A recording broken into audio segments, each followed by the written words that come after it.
Musculoskeletal injuries while repositioning patients or residents are one of the most frequent causes of missed workdays for healthcare workers.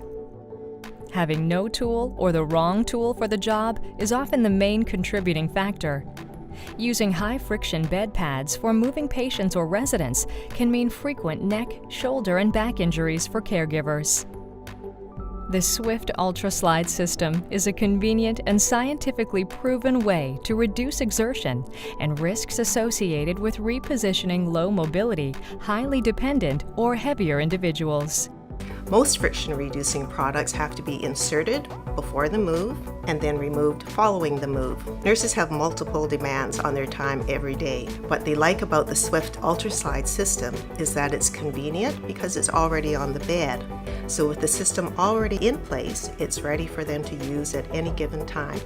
This makes their work life that much more convenient. It was definitely easier to use the slide system to move the patient that we had today. It felt like there was somebody else helping you, an extra set of helping hands, helping you move a patient up in bed. It was so much easier. There's a business case to be made for investing in the products up front. The benefits to the healthcare organization, of course, is that they save money from going out to the cost of injuries. It's going to create a culture of safety. It's safe for the patients, it's safe for me as a working nurse. It's also key the fact that I want to be working for a very long time, and I definitely think that this system is going to provide me with that opportunity. The Swift UltraSlide system. Repositioning made simple.